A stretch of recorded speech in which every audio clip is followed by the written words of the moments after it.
بسم اللہ الرحمن الرحیم۔ السلام علیکم دوستوں، اپنی نیکسٹ ویڈیو کے ساتھ آپ کو ویلکم کرتا ہوں۔ دوستوں کافی رات ہو چکی ہے، لیکن ایک بہت ہی اچھے سبسکرائبر ہیں، کافی پرانے سبسکرائبر ہیں، ان کی طرف سے بہت دیر سے اس ویڈیو کی ڈیمانڈ تھی، اس وجہ سے میں اس وعدے کو اور اس ویڈیو کو کمپلیٹ کر رہا ہوں۔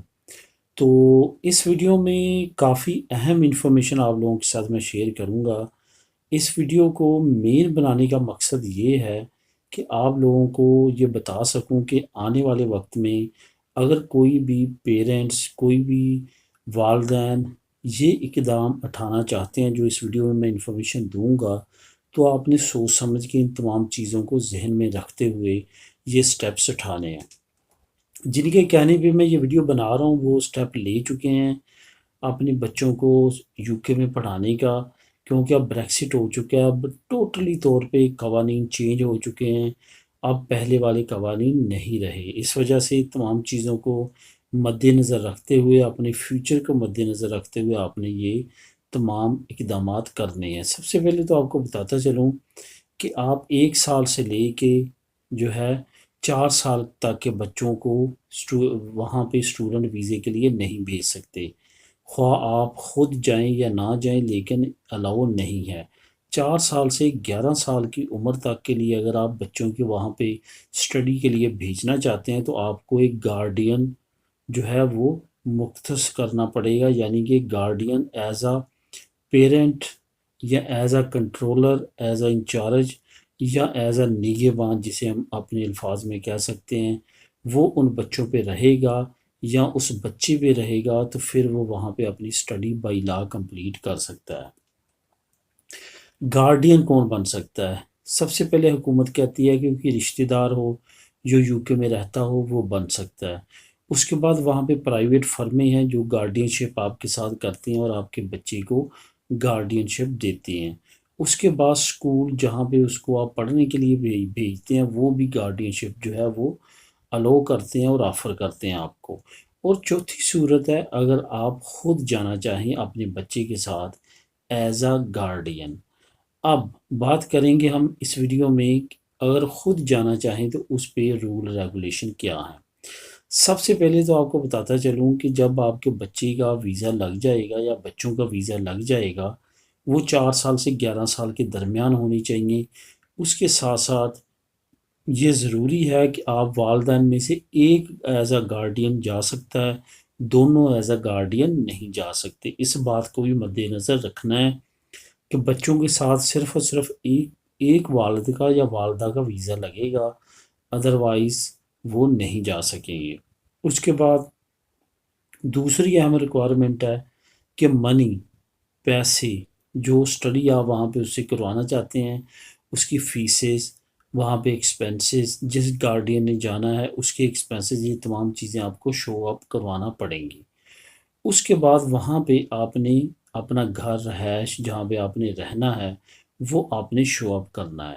اور چوتھے نمبر پہ آپ نے یہ ان کو تسلی دلوانی ہے کہ یہ بچے کی ایجوکیشن کمپلیٹ ہونے کے بعد، ویزا ختم ہونے کے بعد آپ یو کے کو چھوڑ دیں گے اور واپس آ جائیں گے اپنی ہوم کنٹری۔ آپ جو ہیں یو کے کو اپنا پرماننٹ ہوم کنٹری نہیں بنائیں گے۔ یہ چیزیں آپ نے اپلائی کرنے سے پہلے مین مد نظر رکھنی ہے۔ اب بات کرتے ہیں کہ آپ وہاں پہ پہنچ گئے ہیں، آپ کا بچہ ایجوکیشن لینی شروع کر دی ہے۔ اب جو گارڈین ہے وہ کیا کر سکتا ہے اور کیا نہیں کر سکتا، میں یہاں پہ آپ کو بتاؤں گا کہ وہ کیا نہیں کر سکتا۔ ان چیزوں کو آپ نے مد نظر رکھنا ہے اور اس چیزوں کو مد نظر رکھتے ہوئے آپ نے ڈیسیجن لینا ہے کہ آپ نے یو کے جانا ہے یا نہیں، اپنے بچے کو وہاں پہ اسٹڈی کروانی ہے یا نہیں، خاص طور پہ بریکسٹ کے بعد، کیونکہ جب آپ وہاں پہ چلے جائیں گے تو یہ چیزیں آپ کو فیس کرنا پڑیں گی۔ سب سے پہلے آپ ایز اے گارڈین جو آپ کو ویزا دیا جاتا ہے آپ اس پہ کیا نہیں کر سکتے۔ سب سے پہلا جو کام ہے وہ یہ ہے کہ آپ کام نہیں کر سکتے، اس ویزے پہ آپ کو کام الاؤ نہیں ہے۔ دوسرے نمبر پہ آپ اس ویزے پہ تعلیم نہیں لے سکتے۔ تیسرے نمبر پہ آپ اس ویزے پہ کاروبار نہیں کر سکتے۔ اور چوتھے نمبر پہ آپ کوئی بھی بینیفٹ جو یو کے کا گورنمنٹ دیتی ہے وہ نہیں لے سکتے، کسی طرح کا پبلک فنڈ نہیں لے سکتے، کوئی آپ کو بونس الاؤنس، کوئی وہاں پہ امداد، کوئی آپ نہیں اپلائی کر سکتے، نہیں لے سکتے۔ یہ چیزیں آپ نے ساری ذہن میں رکھنی ہیں۔ اس کے بعد اپنے کسی فیملی ممبر کو نہیں بلوا سکتے اگر آپ گارڈین ویزے پہ ہیں یو کے میں۔ یہ چیز بھی کافی اہم ہے، یعنی کہ جو فیملی کا ممبر آپ پیچھے چھوڑ آئے ہیں وہ چھوڑ آئے ہیں، اس کو آپ نہیں بلوا سکتے اپنے پاس یو کے میں جب آپ کا بچہ وہاں پہ تعلیم حاصل کر رہا ہو۔ اور ایک اور جو مین یہاں پہ آپ پہ الاؤ ہوگا وہ یہ ہے کہ آپ کے پاس جو گارڈین شپ کا ویزا ہے وہ آپ کسی اور سٹیٹس میں بھی چینج نہیں کروا سکتے۔ مطلب یہ کہ آپ اس کو ورک پرمٹ کے طور پہ یا کسی اور سٹیٹس میں تبدیل اگر کروانا چاہیں گے تو آپ کا وہ بھی تبدیل نہیں ہوگا۔ یہ جو چیزیں ہیں، یہ جو پوائنٹ ہے، اس سے یہ ثابت ہوتا ہے کہ گارڈین شپ جو ہے وہاں پہ وہ وہی لوگ کر سکتے ہیں جن کے پاس اتنا سرمایہ ہے کہ وہ فارغ رہ کے وہاں پہ بچوں کے ساتھ ٹائم سپینڈ کر سکیں، ان کو اسٹڈی دلوا سکیں اور وہاں پہ ان کے ایز اے نگہبان بن کے رہ سکیں۔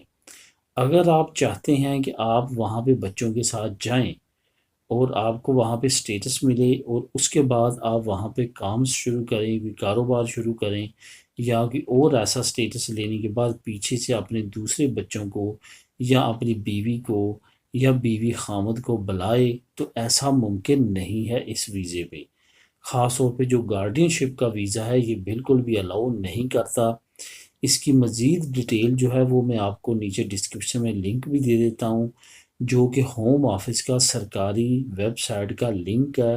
وہاں پہ ایک ایک لفظ جو ہے وہ سرکاری ہے، اس میں کوئی بھی دو رائے نہیں ہو سکتی، وہ بالکل 100% وہ قانون پہ مبنی ہے جو کہ حکومت نے بنایا ہے۔ یہاں پہ آپ کو ایک اور بات بھی بتاتا چلوں کہ اب جو یو کے جو ہے وہ ون ٹو آل اس نے اپنے تمام قوانین چینج کر دیے ہیں، اور کچھ جو رہتے ہیں وہ بڑی تیزی کے ساتھ چینج کر رہا ہے۔ اس کی وجہ یہی ہے کہ بریکسٹ کے بعد اس نے خاص طور پہ یورپی یونین کے ساتھ جانے آنے پہ کافی زیادہ سختی کر دی ہے اور کافی زیادہ نگرانی رکھی ہوئی ہے۔ اس وجہ سے کوئی بھی آپ ویزا اپلائی کرنا چاہتے ہیں، کوئی بھی وہاں پہ ایکٹیویٹی کرنا چاہتے ہیں، تو تمام انفارمیشن اور معلومات لینے کے بعد کریں، کیونکہ بعد میں وہاں جا کے اپنا سرمایہ لگا کے فیسز دے کے تمام چیزوں کو کر کے پھر آپ پچھتا سکتے ہیں، کیونکہ یہ جو نئے قوانین ہیں یہ کافی سخت اور عجیب و غریب ہیں۔ تو دوستو یہ تھی انفارمیشن کمپلیٹ۔ اگر پھر بھی آپ کے ذہن میں کویشچن ہو تو وہ لنک بھی ریڈ کر سکتے ہیں، میں اس کا لنک دے دیتا ہوں ڈسکرپشن میں۔